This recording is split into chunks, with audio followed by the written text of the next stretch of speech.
ئازیزانی من سڵاوتان لەبێت هیوادارم تەندروست باش من خۆشحاڵم ئەم جارەیەش لەوانەیە کتردا دێمە خزمەتان ئایزان لەوانەکانی ڕابردوودا کۆتاییمان هێنا بە شیکردنەوەی هەر شەش بەشەکەی ئێپسۆدی هەشتم لەوانەیە ئەم جارەدا دەچینە لای شیکردنەوەی ڕاهێنانەکانی ئاکتیڤیتی بووکی ئێپسۆدی هەشت کە کۆمەڵێک ڕاهێنانی زۆر گرنگ هەیە و پێشتر ئەم ڕاهێنان لەم ڕاهێنانە پرسیاری وزاری هاتوتەوە ڕاهێنانی یەکەم دەڵێت answer the questions about sections 1 and 3 دەڵێت کۆمەڵێک پرسیارمان هەیە کە دەربارەی بەش 1 و 2 3 لە ئێپسۆدی هەشتم وەڵامیان دەوە دەڵێ when Jim wrote کاتێک جیم نووسی so my friends were alive what did he mean ها لە دەستپێکی ئێپسۆدی هەشتم جیم گوتی کاتێک کە دەکرێت امتحان بێتەوە بڵێ when Jim said so my friends were alive what did he mean کاتێک جیم گوتی کەوایە هاوڕێکانم زیندوون مەبەستی چی بوو Jim meant that he knew that he now knew from the way Silva had just spoken that his friends were alive. ها گوتم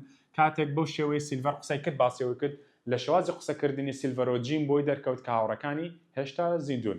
واتە لێرە کە بێتەوە دەڵێن جیم had from the way Silva had spoken Jim realized that his friends were still alive. پرسیاری دووەم The pirates went outside to discuss someone.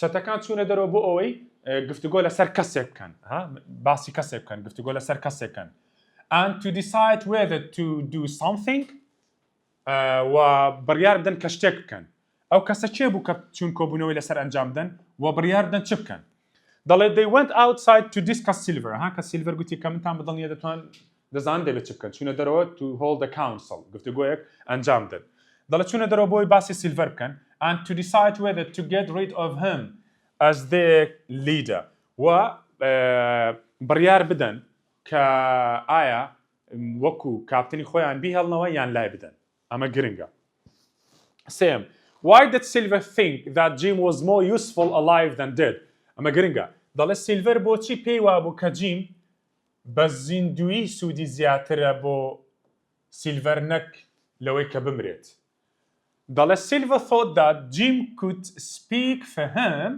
and save him from being hanged. ئەمە زۆر گرنگە. لەبەرەوەی سیلڤەر پێی وابوو کە جیم بە زیندوی بمێنێتەوە ئەوە دەکرێت ببێتە فریادڕەسی سیلڤەر و وای ڕزگاری بکات لە سێدارەدان hanged. ئەمە جیەکە ساڵنتە ئیدیەکەش بە دەخەندرێتەوە. How did Silver change his men's minds? سیلڤەر چۆن بیر و ڕای پیاوەکانی خۆی گۆڕی دوای ئەوەی ئەوان بڕیارەن دە سیلڤەر لە کاپتن لا بدەن. And make them support him again. چی گوت چی کرد بۆ ئەوەی جارێکتر وان لێ بکات پشتگیری سیلڤەر بکەنەوە بە کاپتنی خۆی قبوڵیان بکاتەوە یەکەمیان Silver showed the men that یەکەم they were the ones who had stupidly lost the ship and سیلڤەر گوتی بەم قسانە بەم دوو قسە بریقەدارانە وای کە جارێکتر چەتەکان سقی بکەنەوە بەوەی پیشانیدان کە ئەوان بوون کە نەزانانە بوونە هۆی لێدەستدانی کەشتێکە سیلڤەرا پێگوتی دەگەر ئێوە نەبانایمە کەشتەکەمان لەدەست نەدەچوێ نەزانانە دووەمیان He was the one who had cleverly got the treasure map هەروەها سیلڤەر گوتی ئەوەتا من نەخشەی گەنجینەکەم دەستکەوتووە بە زیرەکی خۆم ئەگەر ئێوە بەم قەت دەستان دەکەوت واتە بەم دوو هۆکارە سیلڤەر وای لە چەتەکە کە جارێش کە پشتگیری بکەنەوە بە کاپتن هەڵی بژێرنەوە خاڵی پێنجەم Why did the doctor come to the stockade the next morning بەیانی ڕۆژی دواتر دکتۆر بۆچی هات بۆ ستۆکەی دەکە ئەمە گرنگە ها دکتۆر بۆچی هات دوای ڕێکەوتنەکە دکتۆر بۆچی هات گوتمان The doctor came to the stockade the next morning in order to look after the injuries of two of the sailors بۆ ئەوە هات بۆ ئەوی قسە لەگەڵ جیم کات بۆ ئەوی قسە لەگەڵ سیلڤەر کات نەخێر بۆ ئەوەی چاودێری برینەکانی دوو لە دەریاوانەکان بکات کە ئەوانی جۆن و کە برینێک لەسەر سەری بوو و هەروە جۆرج مێری بۆ ئەوەی دەرمانی پێ بدات What was Silver most worried about? Silver دەربارەی چی نیگەران بوو And how did he ask the doctor to help him? و چۆن داوای لە دکتۆر کرد کە یارمەتی بدات ئەمە گرنگە Most of all سەرەڕای هەموو شتێک Silver was most worried زۆر نیگەران بوو that he would be hanged واتە نیگەرانی ئەوە بوو لەوە دەرسا لە سێدارە بدرێت و داوای چی لە دکتۆر کرد He asked the doctor to say good word about him قسەیەکی خێری دەربارە بکات کاتێک دەگەڕێنەوە ئینگلند How did the doctor feel about Jim's secret actions, recent actions? دەڵێ دکتۆر هەستی چۆن بوو دەربارەی ئەو کارانەی کە جیم بەو دواییانە ئەنجامی دابوون وەکو جێشتنی ستۆکەی دەکە و دیار نەمانی before he heard the voice explanation پێش ئەوەی ڕوونکردنەوەکانی گوێی لە ڕوونکردنەوەکەی سیلڤەر جیم بێت دکتۆر هەستی چۆن بوو بەرامبەر بە جیم ئەی دوای ئەوەی جیم ڕوونکردنەوەیدا after he had heard the explanations from Silver how did he feel ئەو کاتاسی چۆن بوو ئەمە گرنگە دەڵێ before the doctor heard Jim's explanations ئەمە دەکرێت بێتەوە بڵێ before the doctor heard Jim's explanations پێشەوەی دکتۆر گوێی لە ڕوونکردنەوەکانی جیم بێت هەستی چۆن بوو The doctor felt ئەمە گرنگە before he had the explanation the doctor felt that the boy had been very coward to leave Captain Smollett سەرەتا پێشەوەی جیم هیچ ڕوونکردنەوەیەک بدات دکتۆر پێی وابوو کە جیم خیانەتی لێکردوون وتی ئەمە کارێکی زۆر ترسنۆکانەت کردووە ترسنۆک بووی کاورد کارێکی ترسنۆکانەت کردووە کە تۆ کاپتن سمۆڵەتە جێشتووە بەڵام دوای ئەوەی جیم ڕوونکردنەوەیدا after the doctor had heard the explanations the doctor felt that the boy had saved all their lives بەڵام دوای ئەوە دکتۆر پەشیمان بوو وتی بوو من غەڵەت لە تۆ تێگەشتی بووم بەڕاستی تۆ ئەم جارش بووی هۆی ئەوەی ژیانمان ڕزگار بکەیت و باشترین شت وەکو بیرهێنانەوە بە جیمی گوت کە تۆ ئەنجامت دابێت ئەوە دۆزینەوەی بێن گەن بووە ئەمە دەربارەی ئەم ڕاهێنانە کە دەربارەی بەشی یەکەم و دووەم و سێم بوو ڕاهێنانی دواتر دەڵێ مات سنتنس پات ئەم ڕستانە بە بەشەکان بە تەواوکەرەکانیان بگێنە بۆ تەواوکردنی ئەم پوختەیە کە دەربارەی بەشی چوارەم و شەشەمە چوارەم و پێنجەم و شەشەم سێ بەشی تر ئەمە بەیەگەیاندنە شینەکان لە ئەکتیڤیتی بووکە بە هەڵبژاردننی A, B و C ئەوانە دانراون دەکرێت ئەوانە بەشێ A, B, C و D بێتەوە دەڵێ when the pirates went up hill to find the treasure دەڵێ کاتێک چەتەکان بە گردەکە هەڵگەڕان بۆ ئەوی گەنجینەکە بدۆزنەوە ئەیرە دەکرێت کاتە هەڵبژاردن Long John Silver tied Jim with some rope and made him follow کاتێک بە گردەکەدا سەرکەوتن Long John Silver چی لە جیم کردبوو بە پەتێکەوە بەخۆی بەستی بوویەوە و گوتی بە دوامکەوە دەڵێ دووەمیان the pirates were frightened first to find a skeleton دەڵێ چەتەکان سەرەتا لە چ ترسان کاتێک چیان دۆزیەوە ئێسکە پەیکەرەکان دۆزیەوە دووەمیان لە چی ترسان then سەرەتا first ئەمە گرنگە سەرەتا لە چ ترسان کاتێک بە دوای گەنجینەکەدا دەگەڕان لە دۆزین و ئێسکە پەیکەرە دووەمیان to hear what they thought was the sound of a ghost singing و گویان لەوە بوو کە پیان وا بوو کە ئەمە ڕوحیانەتی فلینتە گۆرانی دەڵێ ئەمە زۆر گرنگە دەکرێت بێتەوە بڵێ کاتێک بە دوای گەنجینەکە دەگەڕان چەتەکان دوو شت وای کە چەتەکان بترسن یەکەم شت کە بۆ هۆی ترسانی چەتەکان چی بوو finding the skeleton دووەمیان hearing a song which they thought it was from a ghost or Flint's ghost singing لێرە هەردوو جیەکان ساڵنتن ئەنەکەش دەنگی نەدروست دەکەن The pirates became very excited دەڵێت چەتەکان زۆر حەماسگرتنی تاسا بوون as they got near the treasure site کاتێک گەشتنە لای دیمەنی شوێنی گەنجینەکە but بۆشایی when they reached it کاتێک گەشتنە لای شوێنی گەنجینەکە all they found was a large empty hole کاتێک گەشتنە ئەوە هەموو ئەوەی دۆزیانەوە چاڵێکی گەورە و بەتاڵ بوو ئەمانە زۆر گرنگن ئازان بە هەڵبژاردن خاڵی چوارەم shock changed to anger چەتەکان شۆک ببوون لەوەی کە گوتیان شوێنی گەنجینەکەمان دۆزیەوە بەڵام ئەم شۆک بوونیان گۆڕا بەچی گۆڕا بە تووڕەبوون بەڕق و تووڕەبوون and they tend to kill Silver and Jim و لە چاڵەکات نەدەرەوە ڕوویان کردە سیلڤەر جیم بۆی بیان کوژن but لەو کاتەدا when they were about to kill them then musket shots hit two of them دوو لەوان بەهۆی مەسکەتەوە پێکێنران وەکو بڵێن بە گولە پێکران کەوایە دەکرێت لێرە بێتەوە ئەگەر بێتەوە بڵێت جۆجمێری لەگەڵ یەکێکتر هەردووشیان بەهۆی چیەوە بریندار بوونیان فیشێکیان بەرکرد لە مەسکەتەوە و دەشکرێت بێتەوە بڵێت چێ جۆجمێری کوشت سیلڤەرەوە شەڕاستە and the other three quickly ran away چەتەکەی ڕایان کرد during their return to the boats لە کاتی گەڕانەوەیان بۆ لای دوو بەلەمەکان گوتمان دکتۆر چی کرد the doctor explained everything هەموو شتێکی ڕوون کردەوە and Jim learned that what Jim boy درکەوت that زیادە Ben Gunn found and moved the treasure to a secret cave long before لە ڕوونکردنەوەکانی دکتۆر کاتێک دەڕۆشتن بۆ لای بەلەمەکان جیم لە ڕوونکردنەکانی دکتۆر بۆی دەرکەوت کە Ben Gunn گەنجینەکەی دۆزیوەتەوە و هەمووی گواستوەتەوە بۆ ئەشکەوتێکی نهێنی After they had destroyed one boat دوای ئەوەی یەکێک لە بەلەمەکانیان تێکشکان کە وتمان دکتۆر ئەو کارێک کرد and rowed the other along بەلەمەکەتریان بەکارهێنا along the coast کە بە درژای کەناراو کە ڕۆشتن to the cave بەرەو ڕووی ئەشکەوتەکە کە گەشتە لای ئەشکەوتەکە چیان کرد they joined the squire واتە سیلڤەر و جیم و بێن گەن و دکتۆر لیڤسی پەیوەندیان بە سکوایر و کاپتن سمۆڵەتەوە کرد کە ئۆڕێدی لە ئەشکەوتەکەدا بوون and there of course لە پاڵ سکوایر و کاپتن سمۆڵەت چیتر هەبوو لەناو ئەشکەوتەکە گەنجینەکەش هەبوو. The squire did not want to accept silver. دەڵێ سکوایر نەیدەویست چی بکات did not want to accept silver نەیدەویست سیلڤەر قبوڵ بکات جارێشکە قبوڵی بکاتەوە. But by the evening بەڵام لە دەوروبەری ئێوارەدا that terrible pirate ئەم چەتە دزێوە مەبەستی سیلڤەرە چی کرد لە دەوروبەری ئێوارە گرنگە چی بەسەر هات یاخی بۆ نەخێر had turned himself back into the same friendly seaman he seemed to be in Bristol long before بەڵام لە ئێوارەدا سیلڤەر بووە بە هەمان ئەو دەریاوانە هاوڕێە و ڕووخۆشەی کە لە بریستڵەوە ناسی بوومان. هەشتەمیان it took days چەند ڕۆژێکی پێچوو to load all the treasure on the Hispaniola چەند ڕۆژێکمان پێچوو تا توانیمان هەموو گەنجینەکە بخەینە سەر کەشتی سپانیۆڵەکەوە لەماوە یەک ڕۆژدا نەبووە. But then they were ready بەڵام دواترێمە ئامادە بووین کە ئامادە بووی چیمان کرد they left some supplies for the three pirates لە دوای جێشتنی خۆیان چیان کرد هەندێک کەلوپەلیان بۆ سێ چەتەکە جێهێشت and they sailed away from Treasure Island forever بۆ ئەبەد لە دوورگەی گەنجینە دەرچوون و دوورکەوتنەوە.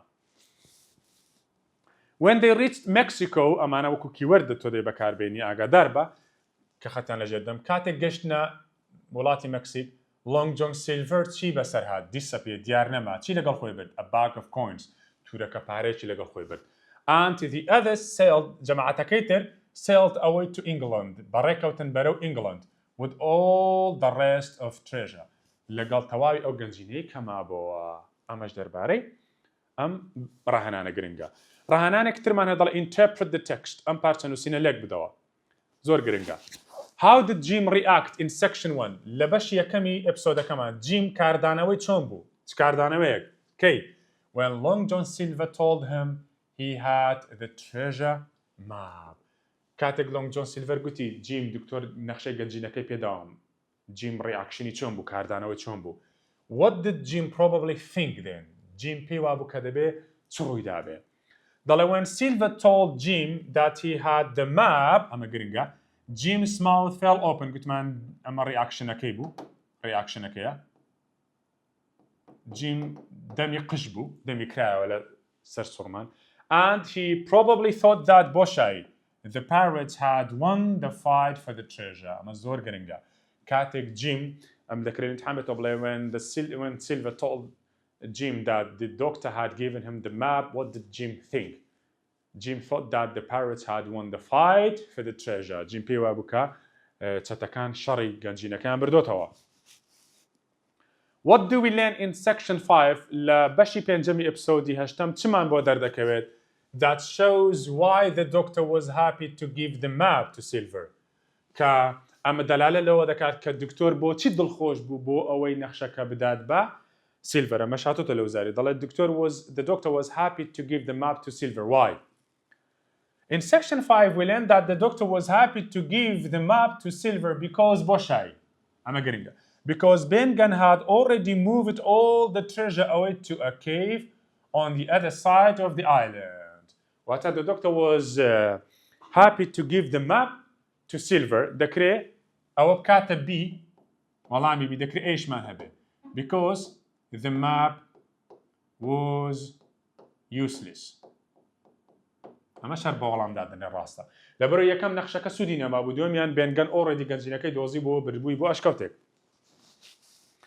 سێمیان what did the doctor mean in section 3 when he told Silver to expect trouble ئەمە گرنگە هاتۆتە لەو زاری دەڵێت دکتۆر مەبەستی چ بوو کاتێک لە بەشی سێم دەکرێت لە امتحانێتەوە بەش سێم بەڵام کە بێتەوە بڵێ what did he mean when he told Silver کاتێک بە Silvery گوت expect trouble پێشبینی کێشە بکە دەڵێ when the doctor told Silver to expect trouble he meant that بۆشایی the pirates would find just an empty hole instead of the treasure.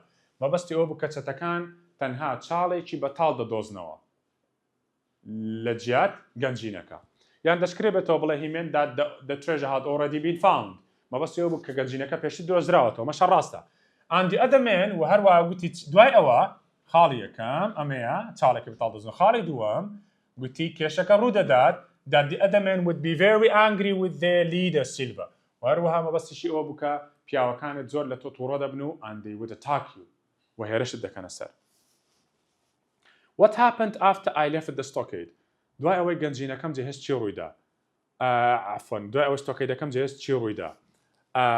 ئەمە دکتۆر پێمان دەڵێت ها من هەن پێم گوتم دکتۆر چۆتە لای بێن گەن و ئەوانە لە چیرۆکە ڕئیسەکە باس نەکراوە هەموو شتێک بە دقیقی لە چیرۆکەکەدا بەڵام لێرە لەو ڕاهێنانە گرنگە دکتۆر پێمان دەڵێت ئەو ڕۆژێک کە دوای شەڕە سەختەکە دکتۆر بڕیار دەدا لە دوانی ڕۆدا ستۆکەیدەکە جێبێڵێ دڵ after eating lunch ها دوای نانینەوە دکتۆر بەڕێکەوت دڵ I picked up 2 pistols ئەمەکم ڕاجعەیەکی بە سوود گرنگە دوو دەمان چەم لەگەڵ خۆم بێت ماسکێتێک ئەوە شمشێرێک and the treasure map بۆ نەخشەی گەنجینەکە and walked quickly into the woods to the north ها وەکو جیم پێگوتین بەرەو درەختەکان بۆ ناو درەختەکان ڕۆژ بە ئاڕاستی باکوور after nearly an hour دوای کاتژمێرێک لە ڕۆیشتن ئەمە دکتۆر پێمان دەڵێ I saw something between the trees شتێکم بینی لە نێوان درەختەکان it was dark ڕەنگێکی تاریکی وان strange نامۆ بوو and bent over وەچەما بووە کەوا لێرە بۆمان دەردەکەوێت ئەوە چێ بووە ئەوە جەنابی بێن گەن بووە کەوا دکتۆریش بێن گەن دەبینێ بە هەمان ئەو شێوەی کە سیلڤەر بینیەوە it was Ben Gunn ئەوە بێن گەن بوو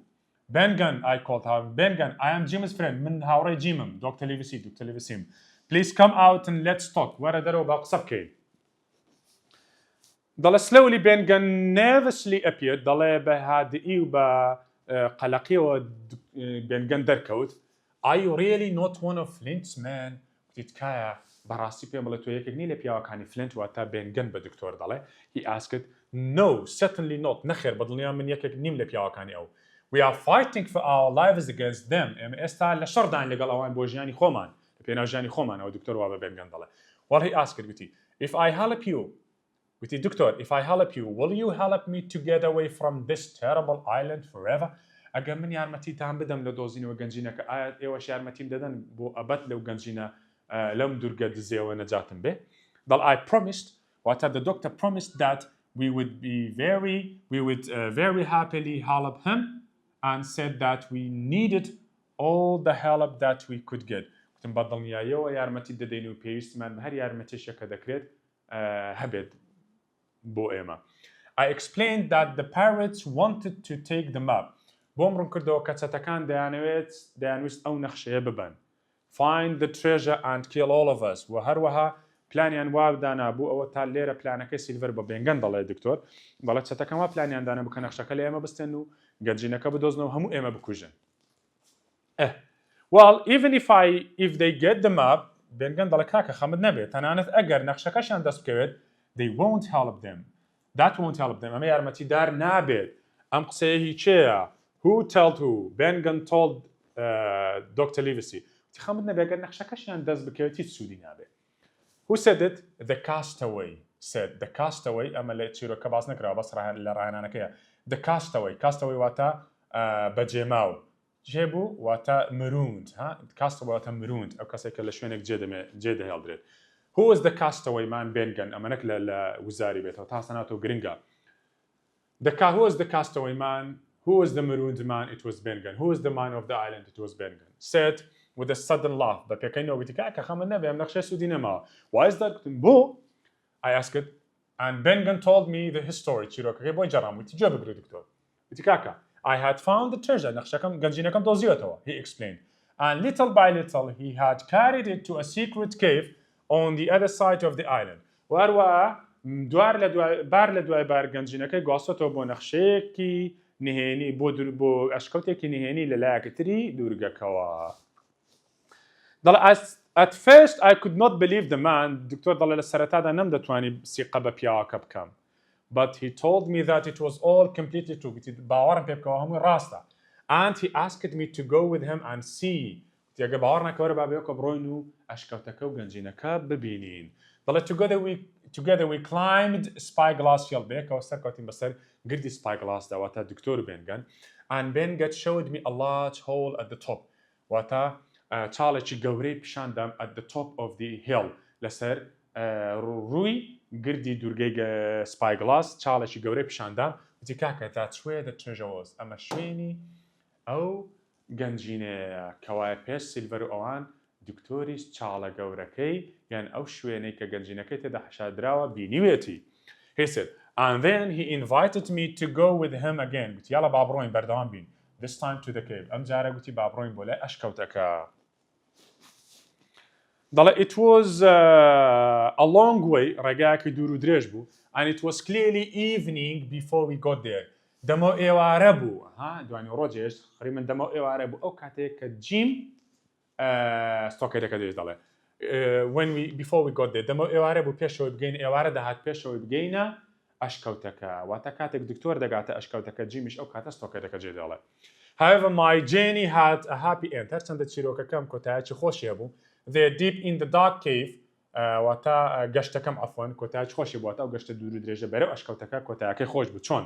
دەڵێ ئین لە قوڵایی ئەشکەوتە تاریکەکە the treasure shone gold in the last light of the sun لەژێر کۆتا ڕووناچی خۆردا گەنجینە زێڕەکە دەدرەوشایەوە.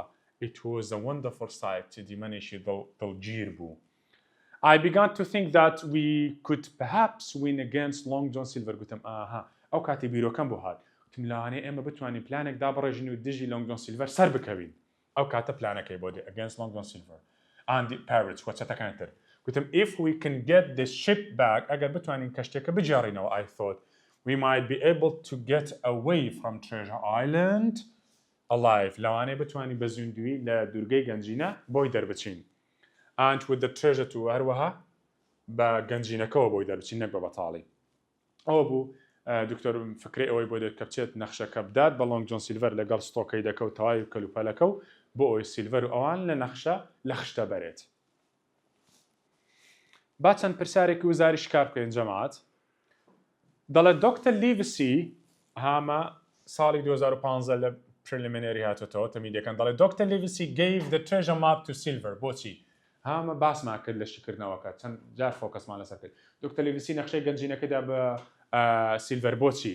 because Dr. Livesey was frightened لەبەرەوەی دکتۆر لیڤسی دەترسا لە سیلڤەر نەخێت because the treasure had been found بەڵێ وە دەشکرێ بێتەوە بڵێ because the map was now useless لەبەرەوەی نەخشەکە سوودی نەبابوو ئەمە شەڕ ڕاستە. چش بڵێ گەنجینەکە دۆزرابەوە و چ بڵێ نەخشەکە بێسوود بوو. Jim was a hostage لەبەرەوەی جیم بارم تەبوو نەخێت. Smollett was injured لەبەرەوەی Smollett بریندار بوو چ ڕەبتی بە نەخشەوە هەیە.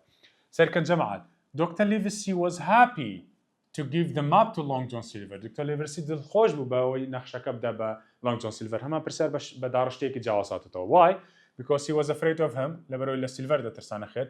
Because he wanted to take Jim back لەبەرەوەی دەویست جیم بباتەوە یعنی لە بەدیلی جیم نەخشەکەیدا بە ئەو نەخێر پێشتر پێیدا بوو because the map was useless بەڵێ یعنی because the treasure had been found ئەوەشە ڕاستە. Because the map was not the real map it was a new copy نەخێر نەخشەکەمان نەخشەکە بوو بەڵام سوودی نەما بوو.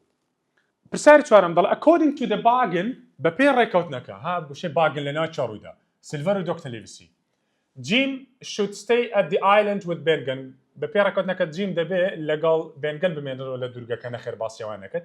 Dr. Livesey should look after the two injured men بەڵێ چاودێری ئەو دوو پیاوە بکە کە دوو پیاوەکان چێ بوون گوتمان جۆن لەگەڵ جۆرج مێری لەگەڵ جۆرج مێری. Silver should be the captain of the ship نەخێر ئەمە یەکێک نەبوو لە مەرجەکان. They should take supplies and medicine chest to the stockade. بە پێیەوە بوو گوتیان دەبێ کەلوپەل و سندوقی پزیشکی بهێنن بۆ ستۆکەی دەکات. نەخێر ئەمە شێکێک نەبوو لە ئەوە خۆی ئۆڕەدی کەلوپەلەکانیان پێدرا بوو بەڵام باسی سندوقی پزیشکی نەکراوە. When the doctor told Silver to expect trouble ئەمە گرنگە دەڵێ کاتێک دکتۆر بە سیلڤەری گوت پێشبینی کێشە بکات what did he mean? He meant that Silver would die وتی سیلڤەر دەمرێ نەخێر. The treasure was found بەڵێ ڕاستە. Jim would run away جیم ڕادەکە نەخێر and he would save him in the court یارمەتی ڕزگاری دەکات لە دادگا نەخێر جا لە امتحان چی بێتەوە ئازان جارێشکە بڵێ the treasure was found یان دەکرێ بێتەوە بڵێ he would find an empty hole ئەمەش هەر ڕاستە یان دەشکرێ بێتەوە بڵێ the pirates would attack silver ئەمەش هەر ڕاستە when Ben Gunn had found the treasure by himself کاتێک Ben Gunn گەنجینەکەی دۆزی بوویەوە خودی خۆی چی لێ کردبوو he moved it to a cave گواستە بوویە بۆ ئەشکەوتێک بەڵێ he asked Jim to take half داوای لە جیم کرد نیوەی بۆ خۆی ببانە خێر he left it on the spyglasses هەر لە گردی سپاگڵات جێهێشت بوو نەخێر he put it on his small boat بە بەلەمە بچووکەکەی گواست بوویە نەخێر بە بەلەم نەیگواست بوو ئاگادار بە گەنجینەکە بە کۆڵی بە شانی گواست بوویەوە Dr. Livesey gave the stockade and the map to Long John Silver. Dr. Livesey stockade-ەکە و نەخشەکەی دا بۆ Long John Silver بۆچی because he was afraid of them لەبەرەوەی لە سیلڤەر و جەمعات دەترسانە خێر because the stockade was destroyed لەبەرەوەی stockade-ەکە خرا کرابوو خاپور کرابوو نەخێر because the treasure was found and the map was useless لەبەرەوەی گەنجینەکە دۆزرابەوە و نەخشەکە سوودی نەبابوو بەڵێ ئەمە ڕاستە because Captain Smollett was in danger لەبەرەوەی Captain Smollett لە مەترسیدا بوو نەخێر ئەسڵەن لە مەترسیدا نەبوو مەترسی چی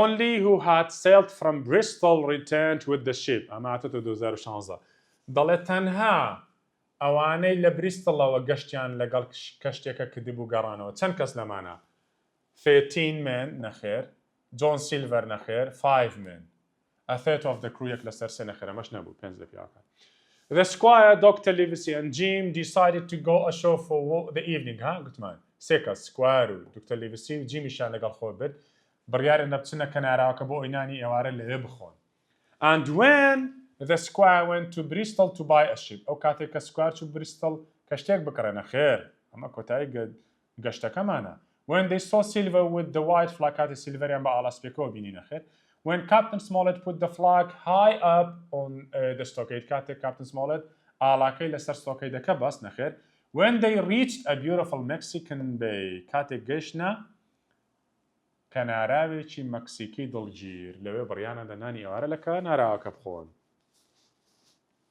دەشکرێ بێتەوە بڵێ when they returned Silver had gone ئەمەش ڕاستە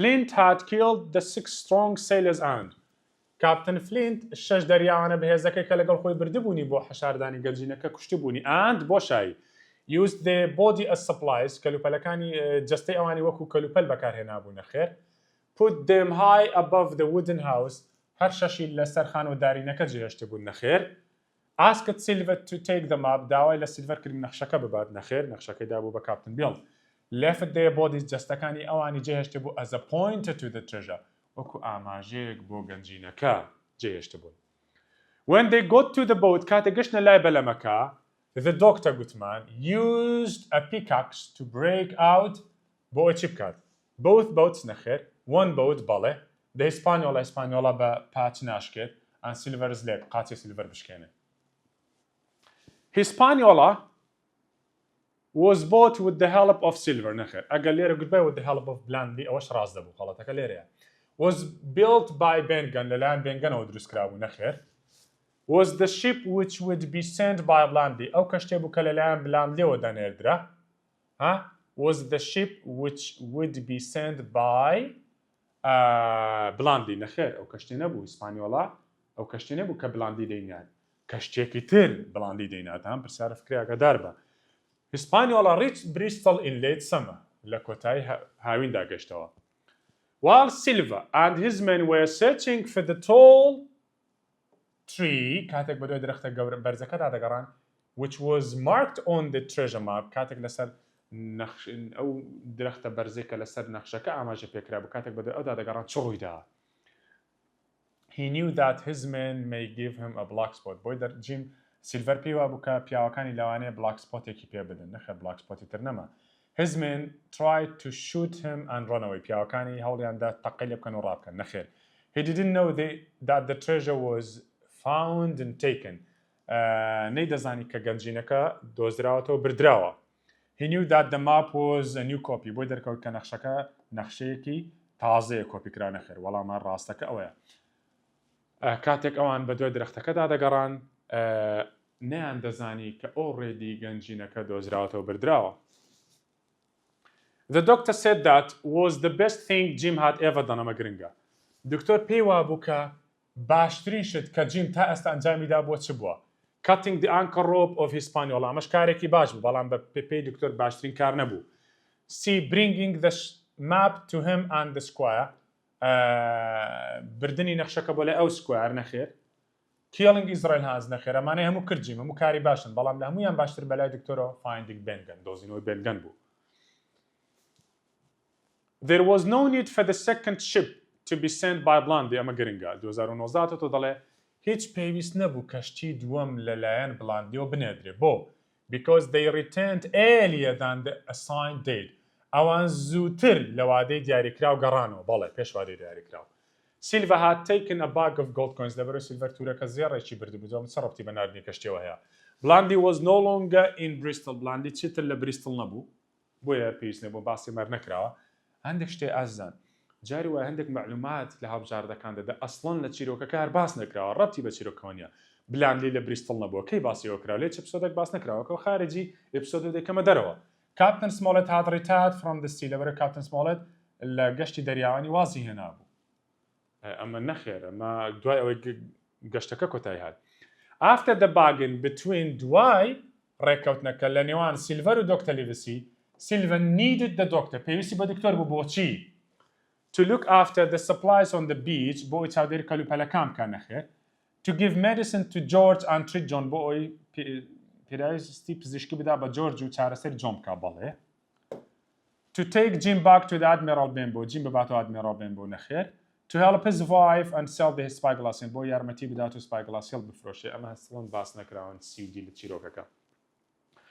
When the squire went up the spyglacial کاتێک squire سەرکەوتە spyglacial when the pirates سەرکەوتن بەسەر گردی spyglacial to look for the bulk of treasure بۆی بگەڕێن بە دوای گەنجینەکەدا Silva بۆ شای left Jim in the island جیمی جێش لە دوورگەکە نەخێر hid Jim behind a tall tree لە پشت درەختێکی بەرز جیمی بەجێش نەخێر tied Jim with a length of rope بە پەتێکەوە جیمی بەخۆیەوە بەستە بوو بەڵێ دیش هەونیە لە بەرە وەڵامی ڕاستەدا. The word was written on the second black spot ئەمە گرنگە on the second کە لە ئیمتحان بێتەوە تا سەناتەوە کە بیکاتە first ئەوە دێ بزانین لەسەر first نووسرا بوو you have till 10 tonight بەڵام لە second black spot نووسرا بوو چی؟ deposed. Jim refused to run away with the doctor. Jim ڕەتی کردەوە کە ڕابکا لەگەڵ دکتۆر بۆ because he didn't trust him لەبەرەوەی سیقەی پێنەمووی نەخێر because Silva had blamed him for leaving the captain لەبەرەوەی سیلڤەر سەرزەنشتی کردی بوو بۆ جێهێشتنی کاپتن نەخێر ئەمە دکتۆر سەرزەنشتی کرد because Silva let the pirates kill Jim لەبەرەوەی سیلڤەر ڕێگەی بە چەتەکاندا Jim بکوژن because he had given Silva his word to stay or his promise لەبەرەوەی بەڵێنی بە سیلڤەردا بوو کە بمێنێتەوە بۆیە نەیویست لەگەڵ دکتۆر ڕابکە. At the end of the story لە کۆتایی چیرۆکەکەدا Ben Gunn چ بوو لە کۆتایی چیرۆکەکە؟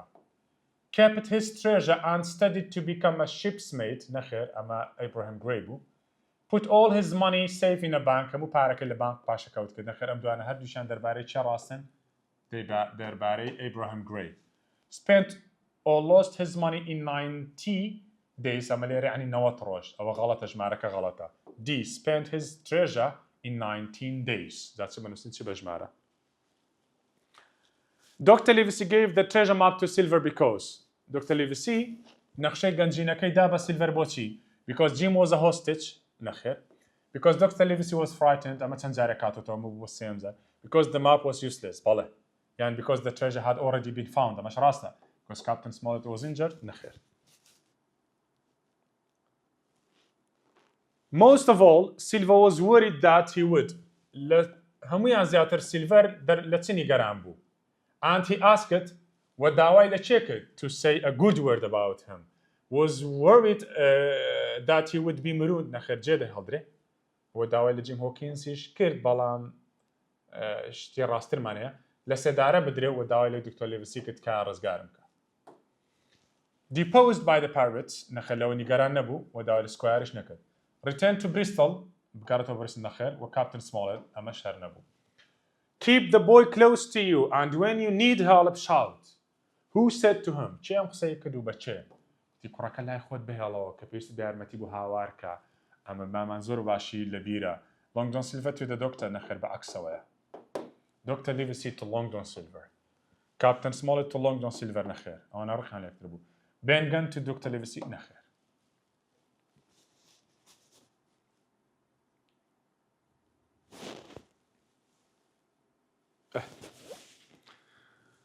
ئۆکێ ئازانی من بەم شێوەیەش هاتینە کۆتایی وانەی ئەم جارەمان ئەمە کۆتاوانە بوو لە تەواوی سەنڕایزی 12 بەم شێوەیە هاتمە کۆتایی شیکردنەوەی تەواوی بابەتەکانی سەنڕایزی 12 بە ڕێزمان و ڕیدینگ و ئەپسۆد و ئاکتیڤیتی بووک و ساوند و تەواوی هەموو ئەو تێبینی وردەکاریانەی کە تۆی زێد ئازیزی خۆم پێویستە بۆ هێنانی نمرەی تەواو ئینشاءڵڵا لە وزاری بۆ هیوام تەواوی هەوڵ و ماندووبوون و شیکردنەوەکان و تێبینیەکانم بوو بێتە مای سوود بۆ تۆ زێدە ئازیزم. هیوادارم هەمیشە لە لووتکەی بەختەوەری سەرکەوتندا بتان بینم. هەمیشە دڵخۆش بن، هەمیشە سەرفراز بن. کاتێش خۆش.